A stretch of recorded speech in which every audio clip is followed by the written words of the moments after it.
Well, hello everybody. This is Puppetine here on I Love Puppets, and today I am joined by the real Dr. Vinkman at the end, my usual co-host, and our special guest star of the evening, the man in the hat, Dalton the Authenticator. Good evening. I'm mostly here to bitch about John Kent. Yes. Well, you're going to get your chance. But today, we are here to talk about Superman and Lois, episode 5, the episode before the hiatus. It's not coming back until when? May 18th. 18th. We have to wait that long for another episode, and we are going to be missing it. So, in this episode, we finally get the reappearance of Lex Luthor from another world. I wish he had had more to do with the episode, but when he shows up, he's trying to talk to Lois. While that's going on, the town is preparing for the Harvest Festival. Yay! The Harvest Festival is basically Smallville's big event where everybody comes and they're sharing goods and things and blah blah blah. But Clark is super excited. Honestly, I do love when we do get Superman action, but when Clark is Clark, I really enjoy those scenes. He's just such a fun guy. The aw shucks is palpable in this case. Basically, Jonathan Kent is supposed to be seen as girlfriend. His girlfriend is supposed to come and visit to join him for the Harvest Festival. Eliza, indeed. Well, Eliza's not going to matter for much longer because when they go to school, Jordan sees Sarah, and Sarah asks Jordan out to the festival to go together. And Jonathan steps to the side. He says, "Let me speak for my brother. He would love to join you." Meddling dickhead. When they basically agree to go together, Jonathan, their names are so similar, gets a call from Eliza, and she breaks up with him. Right on the day he was supposed to see her, she calls, just ends it right there. He is not having a very good day. When they get home from school, Jordan tells the parents that Jonathan was broken up with, and they just want to head to the festival anyway. Jonathan's not having a good time, not a good day, and he meets some guys there, and they start drinking while Jordan and Sarah. Well, you missed the part where Jonathan had to talk with his mother, and she said, like, "Well, it's your fault. It's not your fault. You know, if she either wants to be with you or not." He basically and blames Jordan for it. It's not so fun when somebody comes in out of nowhere and extroverts all over your personal business. Now, is it, Jonathan? Now, we'll discuss those points after. I just want to say that he went and blew up his father. And said and then he says, like, I want out. I have my friends. I can go live with them in Metropolis. I'll move back there. And then after that, this is actually the one like compliment I will give Jonathan. He actually planned it out pretty reasonably. Like he didn't come up with this out of nowhere and just expect everyone else to figure it out. He came up with a plan that actually, in a reasonable situation, would have made sense. Mm-hmm. So yeah, I will give him that one compliment, that he didn't just he didn't just expect what he wanted to fall out of the sky in that one instance anyway. But that's 1 out of 1,000 isn't too bad, I guess. I'm going to wrap it up, and we're going to touch on the last key, really exciting elements, I suppose. Lois, yes, she does meet with Lex Luthor, who's undercover as some Reuters journalist, saying that he has some information about the mines that they could get in, and Lois isn't really impressed. She's kind of suspicious, but she's like, you get some more information and come back, contact me. She's got a reporter face on, and it's gratifying. Honestly. Well, she accuses. He's like, "Are you trying to steal my story?" He's like, "No. I'm impressed by you." But he's like, and he's subtly hinting that, like, about the whole Superman thing. He's asking questions. Usually, be in Metropolis going through Superman, but you're here in Smallville. But she doesn't. She doesn't catch on that though. Yep. I don't think she didn't catch on. I think she just didn't have any patience for his BS. I think it was the implication. But this ties into what we see later on in the episode with Lex Luthor and his flashback. Well, he'll be the last touching point because they saved that information for the last minute of the episode. Yep. I don't remember her new boss, I suppose. Her name. Anybody? I want to say Chloe, but no, you're right. No, it's not Chloe, I don't think. Basically, Lois's new boss at the Smallville Gazette meets with the mother that we saw. Was it last week or the week before? Either way. I think it was the week before last. Yeah. Her son has come back. They ask him some questions, and my memory, I'm not remembering all of it, is his answer. And later on, whenever they're giving stuff for the festival, he has a massive headache and he just runs away into the building, goes in a room, laser eyes, and sets the building ablaze. Heat vision. Yes. Well, yes. Anyway. And now, like I said, it just kind of makes a little more sense because I'm wondering remember he was down in the mines. Mm-hmm. Remember that kid was also exposed to whatever is by the mine pit too. Got powers. Yeah, which Morgan Edge is after because presumably shaky hand. Yes, that kid. He's responsible for the experiment. His name's Kyle, isn't it? Is it or is that the Lang's husband? I can't remember what it is. Kyle's the husband. Kyle is the firefighter McReddick strawman douche. Oh, okay. Well, let's call this kid Twitchy. Twitchy, yes, Twitchy. Basically, Twitchy and this crud. Is his name Derek? I think his name is Derek. It's not going to matter very long. Yeah, Derek or Daryl. I can't remember which. But it's one of those. Anyway, the guy, the son that came back. Yes, he's been exposed to stuff. He starts a fire, and then the firefighters come there. Clark hears the fire and everything, goes there, but he doesn't want to risk exposing being Superman there because Superman's supposed to be in Metropolis or wherever else, but because he's been doing his global mission, So whatever reason he doesn't just show up as Superman. He goes in there and he just shows up. He flies in there and and he lands in this. He's hiding in the rafters. No one can see. Firefighters are trying to get people out. He sees a raptor going to fall over and he uses his ice breath. You missed the flashback. We actually get flashbacks throughout the episode to young Clark, kind of basically doing what in Smallville show terms would have been called the blur.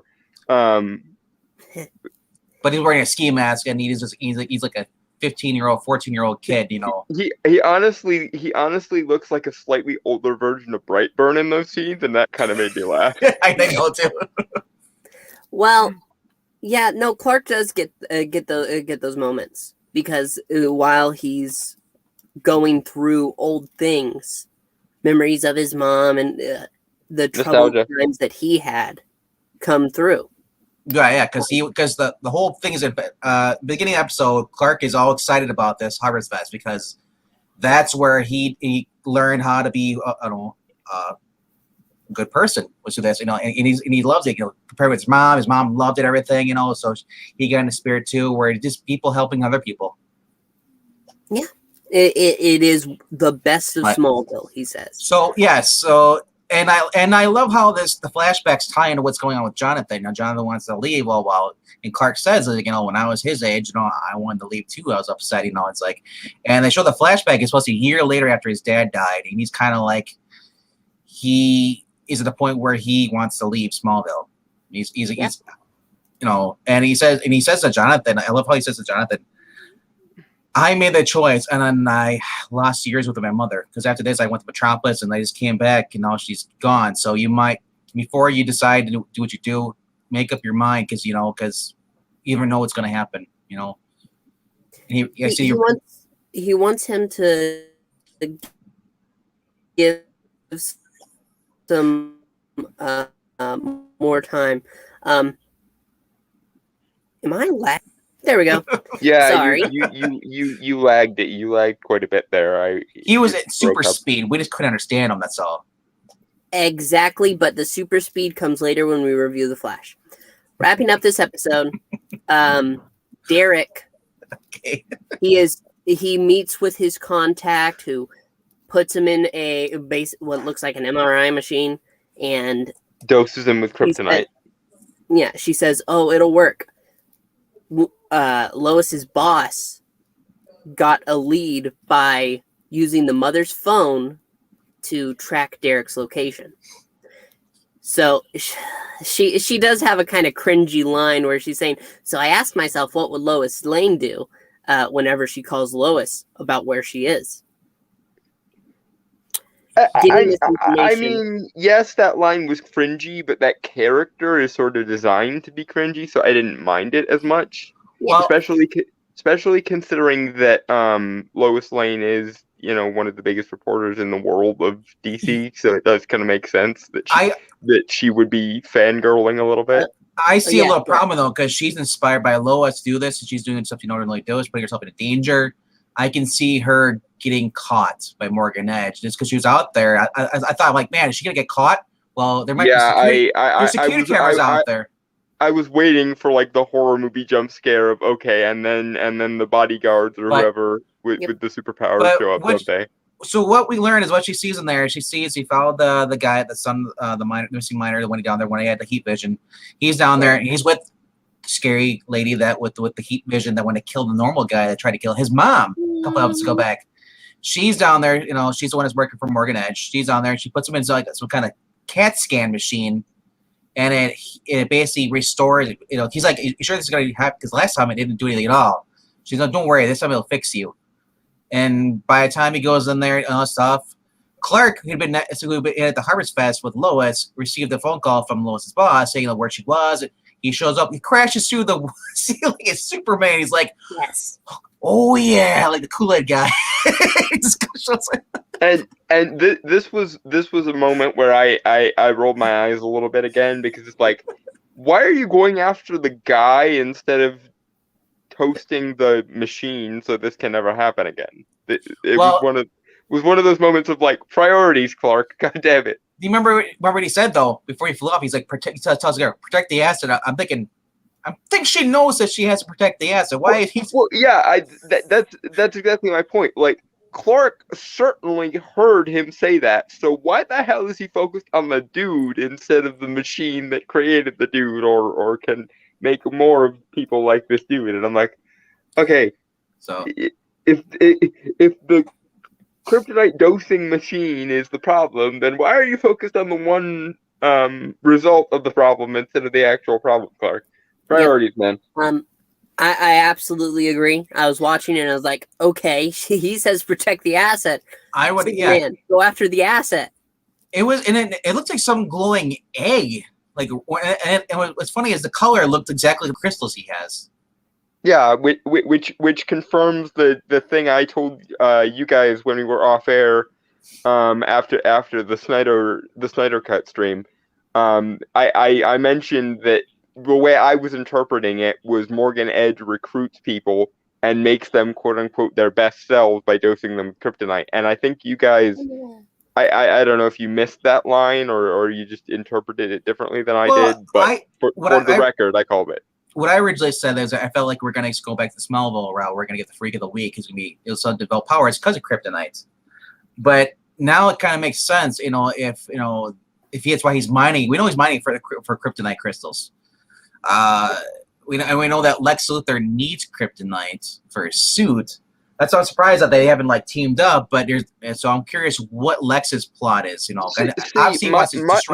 My thinking is eventually, they're gonna team up, but instead of Morgan Edge just giving Luther kryptonite, he's gonna dose him, so he'll have Superman's powers and he won't need the suit. No, well, I don't know my about that. Clark faces this guy, and they're flying, and he has Clark's powers basically. We don't know how permanent it is because we saw. And also, we don't know to what level of like intensity either.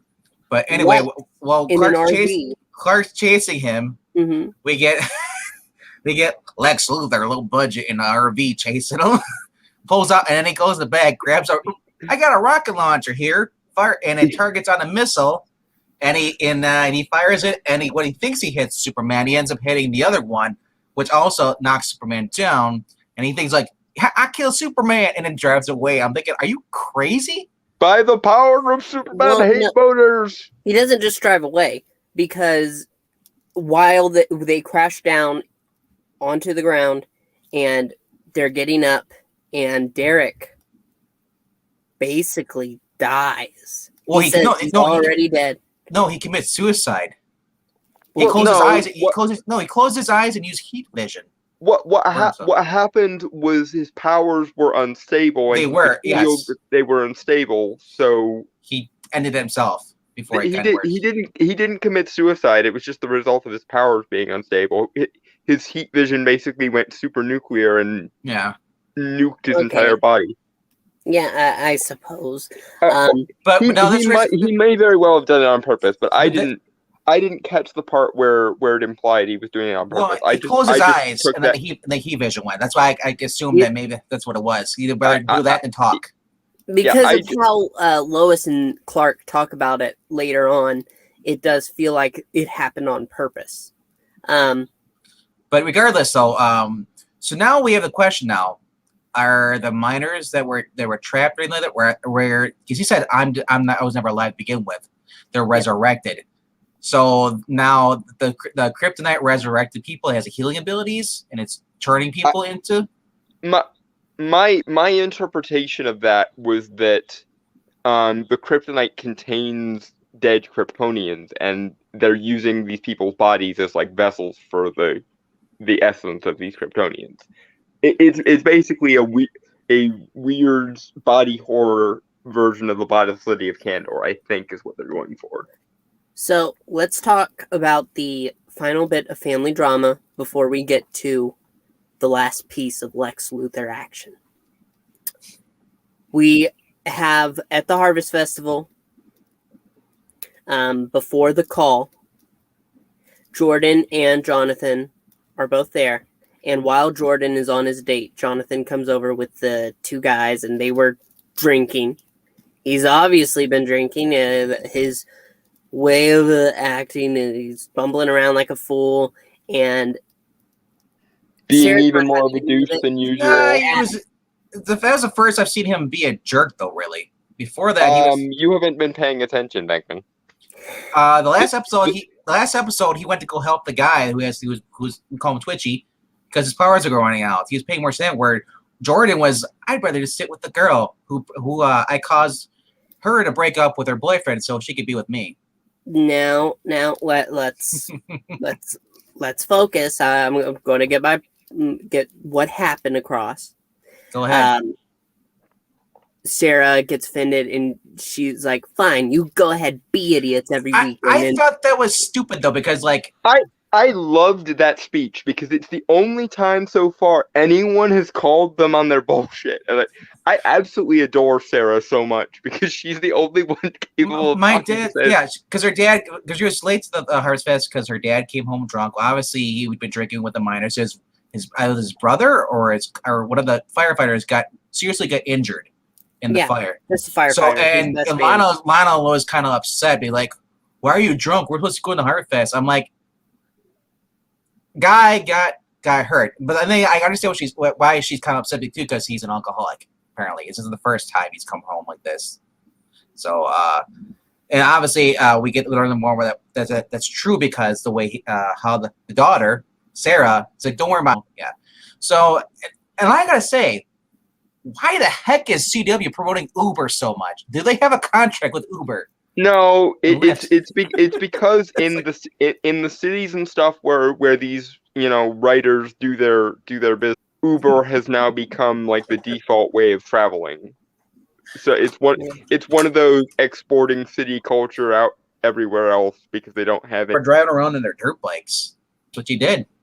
When you're a kid, you're out in the city, on the country part, or your reasons for those. You're not going on the street at all. That's why I was kind of confused. I was like, these are farm people. Why are they taking like Big thing about rural areas?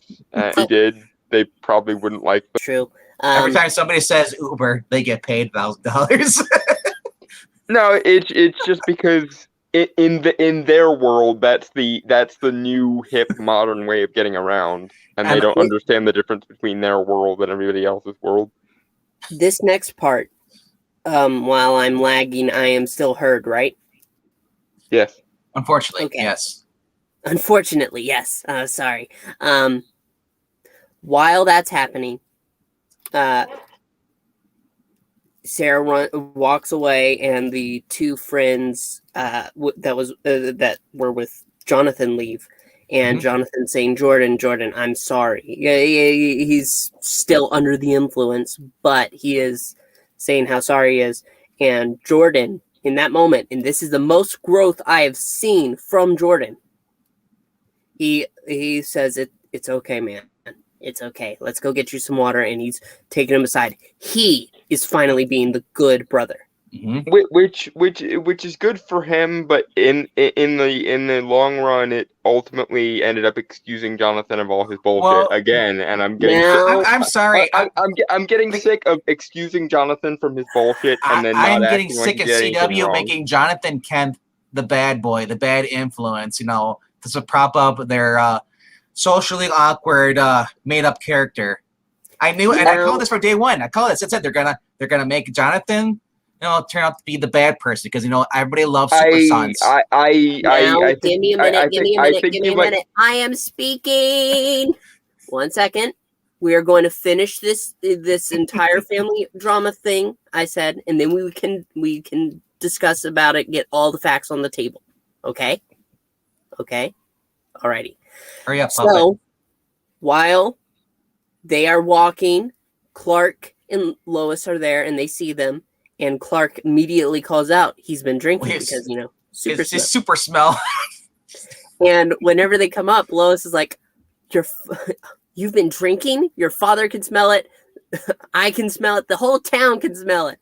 And I thought that's with Lois. I was like, really? How does she know the whole town can smell it? Well, she has to cover her ass because otherwise Superman. No, she's just. I think everyone else at the party is probably like sick from eating one of those on a stick. So I don't think bacon on the stick. That's right. Chocolate bacon Lois on the stick. Lois doesn't say to take an Uber. She says to take a ride share home. Oh. And I love how Jordan's like, Mom, we're already doing that anyway, so back off. Yeah.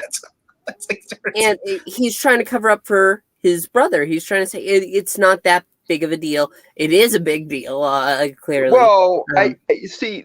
This was one of the few moments where I had a moment of not liking Lois very much because she did overreact significantly. Not to excuse underage drinking or whatever, but this is one of those boys will be boys kind of situations, and I find it kind of ridiculous that for as hard-boiled the reporter and everything as she is, she doesn't know that this is the kind of behavior boys get up to. Like what? It's her 14-year-old son. She doesn't want her 14-year-old son out drinking with a bunch of random strangers that she doesn't know. Yeah, but again, this is one of those boys will be boys situations, and obviously I'm not in the habit of excusing any of these characters' behavior, but this was one of those situations of like, did you really not think this was going on, Lois? Really? And you're really going to be that prudish about it?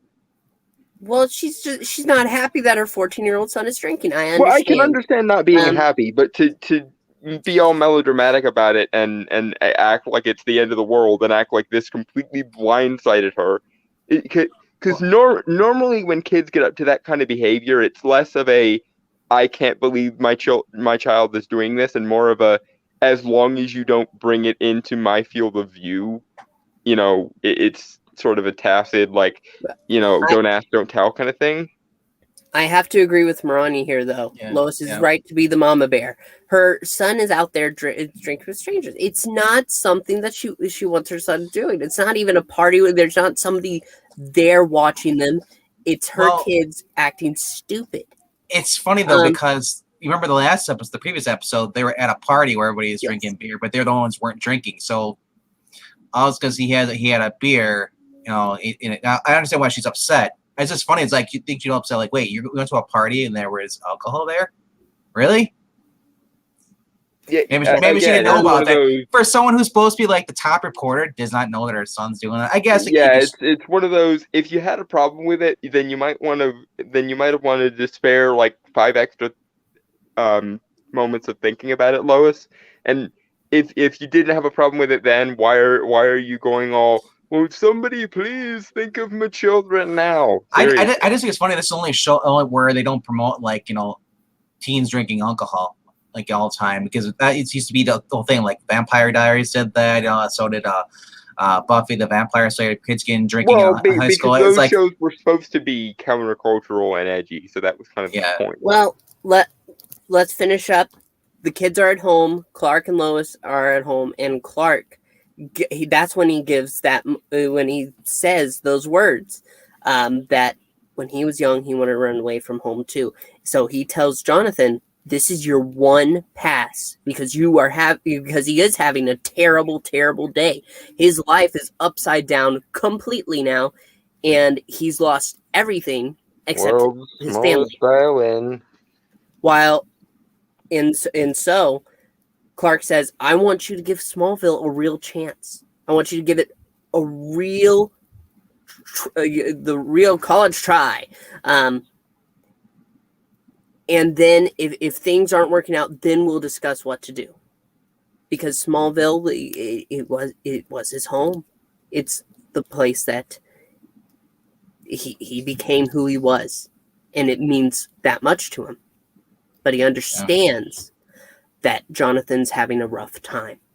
Yep. And until now, Jonathan's reaction has been really surprising about how, sure. Well, it's been bottled up. Yeah. It's been slowly going. As once he tried, they suddenly moved there. Like I said, he had to give up everything he was doing. Because now the antisocial boy is now the social boy. Basically took over the football thing that was Jordan's thing. That was Jordan's only thing he had was football. Yep. And now he can't play football. Jordan has a girlfriend. And again, the part of that I dislike is we couldn't have given Superman a socially awkward kid for 5 minutes, could we? No, all the Kent children have to be the Golden Boys, because we can't ever give Superman children with actual problems. Derp. But he does have problems. In fact, he has a major problem at the end, because after this conversation, he goes and he gets to see Sarah again, and Sarah apologizes, say, "Hey, can you apologize to your brother for me?" And as he's walking down the road, because it's small town, just walk. Yes. Walk on home. Yeah. Here comes Twitchy. He gets mugged by the the person who probably justifiably has reason to be angry with him. Let's be honest. Like, I know he's not to blame, but like, as far as this kid is concerned, his anger is kind of understandable. Yes, as the puppet's doing it, that's what we call it Twitchy, because he cannot control his abilities. That's the kid that got his arm broken when Jonathan used heat vision at the mine bonfire. Sorry. You've been switching their names for like the last 2 minutes. Because I was trying to make Jonathan seem better, I guess. I don't know, in your eyes. But but anyway, so Twitchy's like blaming him. What did you do to me? I'm thinking like, what did you do to me? Yes. So, and we get a preview for the next episode, which I thought was actually kind of hilarious. Because like, now we had Clark yelling at him, like telling me, basically, you cannot go around doing stuff. I'm thinking they're setting up the flashbacks. Remember how we had Clark went up and stopped the people from stealing the TVs. Jordan's going to be the new young Superboy going around stopping criminals. That's going to be the new thing that what this show is going to go towards. or at least try to. And see, here's where I part company with your theory, because I don't think they're setting up Jonathan to be the bad boy, as you put it. I don't think they are going to stick their Well, foot no, in their mouth Jonathan's that not going badly. to. I think Jonathan blew up and he's done now. I think what's going to happen is they're going to try to ratchet up the intensity of him feeling awkward, and then he's going to go to Morgan Edge, or Morgan Edge is going to come to him and make the offer of, like, I could give you powers too, and then basically the kryptonite dosing is going to either activate dormant powers in Jonathan, or he's going to get dosed with so much of it in the big climactic final battle that he's going to basically have the equivalent of Superman powers, and then both the boys are going to have powers. That's my theory. My theory is that Jordan will be the one with powers and Jonathan will never have powers. I don't think so. I vehemently disagree.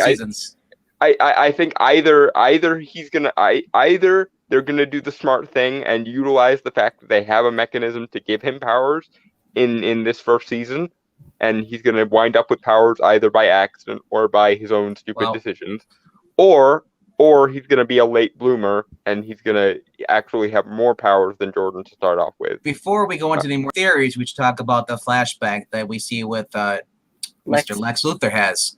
And he sees and he's his little orb, and he's in the trailer. He sees Lois Lane out there, and he's upset because, well, Lois is sitting on the bench that was given to them by the people. It says his mother, and that's where he sat with his mother waiting for the train to come, for he was going to leave Smallville that day. So it's dedicated. There's a plaque there and everything, So now everybody can basically sit there and and feel like Martha's still with them, in spirits. So so we get Clark sitting on the bench with Lois, and then they kiss, and we see him just twitching. We get a flashback where he's in his army fatigues kissing Lois Lane, and he's upset because in his world, Lois was in love with him. Yep. So I think that now we know that we're gonna see him go after one of the kids, trying to influence one of the kids to get closer, going on, because and I don't think he'll team up with Morgan Edge.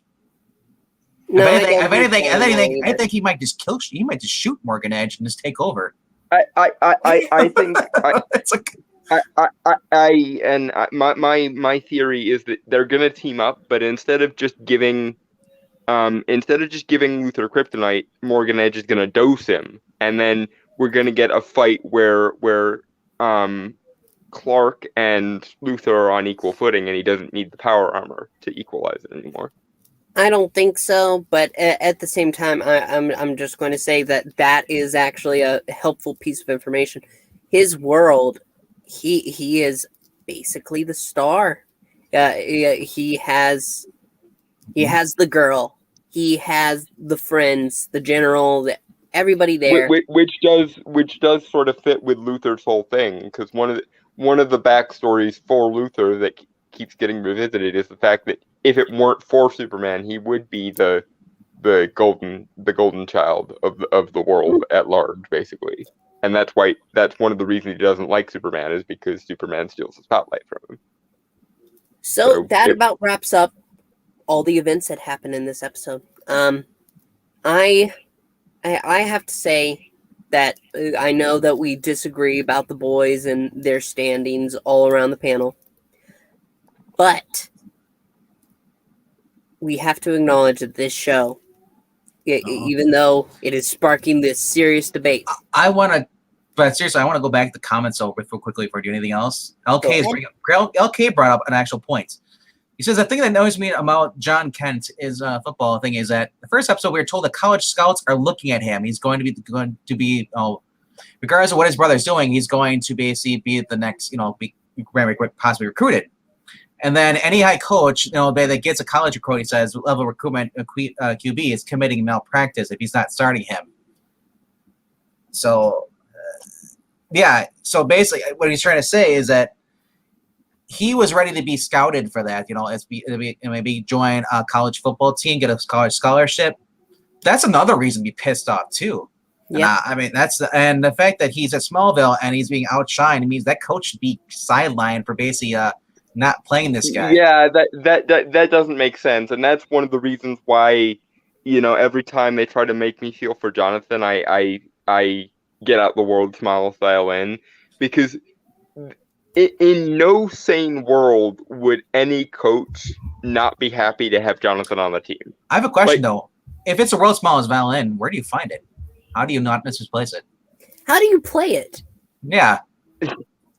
Haven't you guys seen the SpongeBob clip? You play it in between your fingers. Okay. Without crushing it, if you're superhuman strength. You have to be very careful, No, I do kind of agree. I mean, whenever they got there, he thought that because of his previous football history, but he was playing with city kids. Who knows how strong those city kids really are? Well, okay, there is that, but there's also the fact of Metropolis is one of the largest cities in the DC universe. So if he's able to stand out in Smallville, it's like a kid being able to stand out in the middle of New York City. Yeah. And yet, when he goes to a small town, that all of a sudden goes away. It doesn't make sense. Other than we need to give John the appearance of an emotional arc. So we have to have everyone be unreasonably dickish to him. So we have a reason to make the audience feel bad. Well, it's not working because as it so happens, most of Jonathan town are taking it as this. He comes in, he's thinking, okay, well, I'm good at football. But believe me, I'm familiar with the animosity between country kids and city kids. You know how you fix the whole Jonathan problem? Give him a girlfriend. Then he's done. A girlfriend there would actually help his problem. And then you don't have to worry about anything about Jonathan anymore. Just him, his guy's own girlfriend's happy, and then we can focus on Jordan being Blair 2.0. Honestly, I continue to not understand why they separated them into two different characters. Because if you took the combined complexity of Jordan and Jonathan and squished them into one character, which would be just Jonathan, I would prefer just that Jonathan, character would actually be tolerable. But with them as separate characters, you have Jonathan whining about what basically amount to first world problems and not being the golden boy for 5 seconds, and therefore making him all but unlikable. Then you have Jordan basically betraying everything that made his character interesting because Superman can't have a not type A child. No, because the character has an upswing right now. His life is taking a good turn here in Smallville. The girl that he was Jordan was set up as being have him be an artist instead. Have him be something that makes sense for that kind of. Even like the kid, listen, you already listen if you wanted to. You could have. These are two different characters. Absolutely. One was to LK's point. He is talking about Jonathan in Metropolis. Her quarterback is like the size of Jonathan being okay. There's about a dozen ways you could handle this better by having them just be one character. If you're not gonna stick with the fact anyway, then just bite the bullet and make him one character. If this is why I defended Jordan, because I like the idea of stripping that away from they basically never. See, but they had to play the episode line and all that crap. Fixing all of his problems. The thing about because the people on the football team, he did kiss Sarah, the team, to show that he wouldn't be pushed around, and gained respect for him. It absolutely makes you couldn't have him gain respect by being good at something that he could have actually feasibly been good in. You had to go with the old school Cro-Magnon route of, well, I can beat the shit out of you, so that means you automatically have to respect me. Crap. But, well, aside from that, I'm looking forward to the next episode. Me too. And regardless what they do with Jordan or Jonathan, I want more Superman beating the crap out of people. Because it feels like we only got like 10% of Superman today. It's like, it's like a 45-minute show, and it's like 10 minutes is Superman being super, and then the rest is just like, we gotta focus on the main story with Mark and Edge. But I understand the kid stuff, and it feels like they're just it's CW show, so they can be aimed more towards the kids being the main focus, and Superman's just kind of like a side story, which is okay. Then give me a separate story with just Superman then. I think we're going to take a turn here soon. I think when it comes back, we are going to see more of an angle towards the Lex Luthor from another world, Morgan Edge's plans with the kryptonite that he found in Smallville. Exactly, there's gonna be more action now. I think that's basically what's gonna happen now, because now we're getting the main plot. Honestly, if nothing else, that is the one thing that the interpersonal crap is doing. It's making a person like me, who doesn't really like Superman all that much, beg and plead for more Superman stuff, because it's the only time I don't have to deal with characters that make me want to bash my head into a wall. And for the record, Maranya, I'm not saying, and I don't think RDB is saying, that a Super Son can't be an athlete. It's that they took a character who is not an athlete, kind of by his nature, and tried to fix all his problems, or at least surface level fix all his problems. I only said if you had him as one character, you could have had him and still keep the aspect of being like, introvert, and being kind of messed up, and then having him find an outlet when he meets this girl, finally, and someone, kind of his version of Lana Lang, and want to impress her, and Superman's too busy trying to do this, his mom's do this, and they don't have enough time to pay attention to him, and he starts going, and then he joins the football team, like you could do the whole family drama if you want to do something like that, but they got two brothers, and they're trying to switch who's gonna be the one who's got the emotional outburst. First it was Jordan, now it's Jonathan. Is Jordan gonna now next week's, I guess, or the next? Yeah, and now it's just making both of them look like superficial dickheads who need to have their heads smashed into each other until they learn better. I'm going to have to disagree just completely. I like the brother angle. I like the dramatic shifts in their life that they're taking, and I hope that they work it out.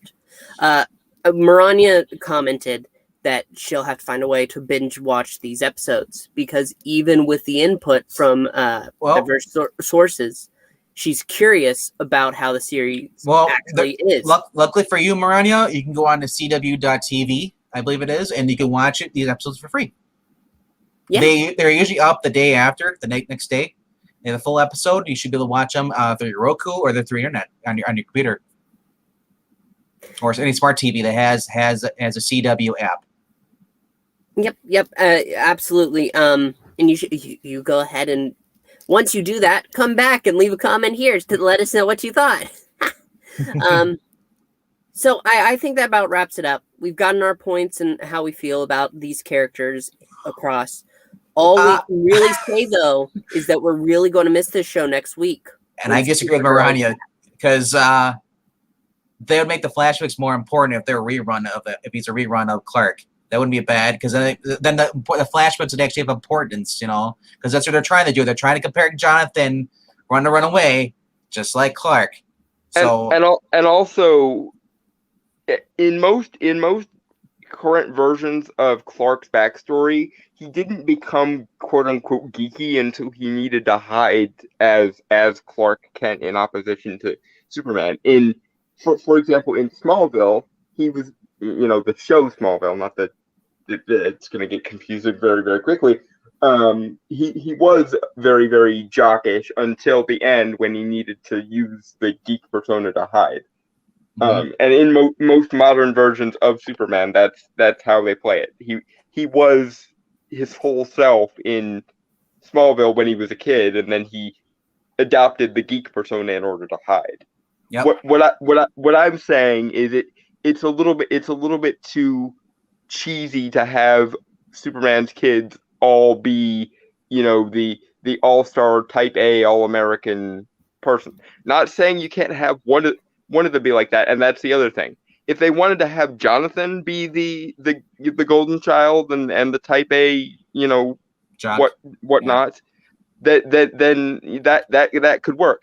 And then you have Jordan there to pick up the introverted, damaged, difficult, the emo artistic / goth vibe. Yeah, like I said, it started off as I agree with you. They started off Jordan being like that way, being antisocial, being the problem child, and I thought, it was like, man, this would be a perfect opportunity for Lex Luthor to come in. This kid's got powers. You could try to like befriend him and turn him against his parents, use him. holy crap, that would have been a great arc. But I don't see that happening now, unless something happens next week, or not. Sorry, I see next week, but the next episode when we start, because obviously it's going to start where this one ended, where the kid be asking, "What do you do to me?" and stuff. And if there's more people like this popping up because they're being exposed to this, we're going to get maybe Freak of the Week, each have their own powers. Who knows? Yeah, similar to the Meteor Kids. Yes, and I would love that Smallville. for those who watch Smallville. That would be a great nostalgia factor to have that in here. So especially considering that all of the universes are allegedly supposed to have conglomerated into one universe. So it does make sense that they would recycle certain. Too bad we couldn't get Tom Welling though. But he's not in shape anymore, so it would have kind of been sad to see him. Did you watch Crisis? Yes, I saw Crisis, and that's exactly what I mean. He looks like somebody hit him with a truck. What? You did not see him in the crossover. Yes, I did. I just saw him on Michael Rosa. He looked like somebody took a belt sander to his face. Wow. We're going to have to disagree on that too. Maybe it's just because I found young Clark so attractive when I watched Smallville as a kid. That I'm more of a judgy gay bitch about it. I'm just gonna say that Lois Lane. Tom Welling did not age well. He looks like somebody hit him with a truck. I wish I looked like Tom Welling. If you're saying that Tom Welling got hit by a belt sander, holy shit! Was Lois on there for 24 hours? Can okay. Let's not talk about that, because look, I love the character of Lois. I enjoy the actress. We all love the character, but Dana Delaney will always be my favorite, followed by Margaret Kidder, and then the other one, the one that played her on Smallville. Who was the voice actor for DC Animated Universe? That was Dana Delaney. Yeah, that's my favorite version, the animated version. That will always be my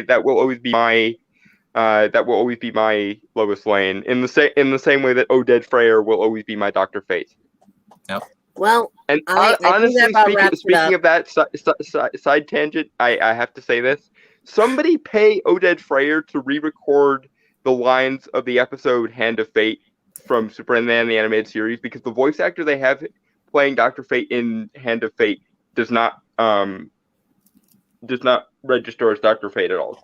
Okay. I think that is a good side anything. So that's just a PS right there on this entire review.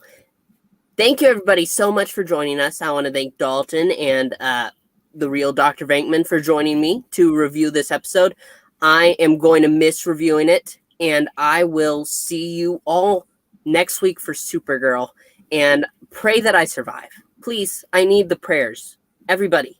I'm not kidding. This is going to kill me. You'll be fine. I'll be fine. Somebody keep the puppet reanimation spell on standby. I guess that's sort of my job. I'm the token mystic. We got one of those Phoenix tears to revive him. Well, John Cryer's Lex Luthor might just keep me alive. We'll see. So, everybody, thank you so much for watching, and we will see you next time.